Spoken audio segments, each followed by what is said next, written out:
దేవుని నామంలో మీ అందరికీ నా హృదయపూర్వక వందనాలు తెలియజేస్తూ దావీదు కుమారుడైనటువంటి ప్రసంగి గారు రాసిన మాటలు చూద్దాం. ప్రసంగి గ్రంథము 3వ అధ్యాయము 13 నుంచి 15 వచనాల వరకు వెళ్తే వాక్యాన్ని చదివి వినిపిస్తాను. చిన్న ధ్యానం చేసుకుందాం.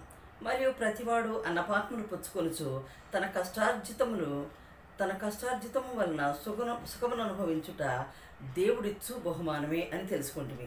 దేవుడు చేయు పనులన్నీ శాశ్వతములని నేను తెలుసుకుంటుంది. ఈయన రీసెర్చ్ మొదలు పెట్టాడు.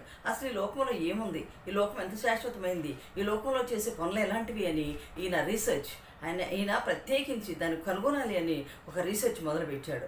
అంటున్నాడు, ప్రతి వాడు అన్నపానములు పుచ్చుకొనుచు తన కష్టార్జితము వలన సుఖం అనుభవించుట దేవుడిచ్చు బహుమానమే అని తెలుసుకున్నాడు.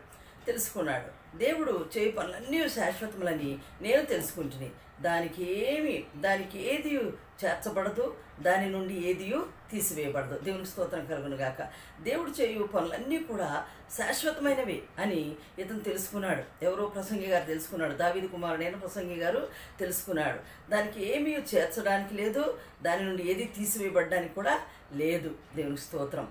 మరి మనుష్యులు తన యందు భయభక్తులు కలిగి ఉండునట్లు దేవుడు ఇట్టి నియమం చేస్తున్నాడు. ఏ నియమం చేశాడండి? ఏది తీసివేయబడదు, ఏది కూడా తీసివేయబడదు, సమకూర్చబడదు, ఏది కూడా మరి దానిలో కలపకూడదు, తీసివేయకూడదు అనమాట. దేవునికి స్తోత్రం కలుగును గాక.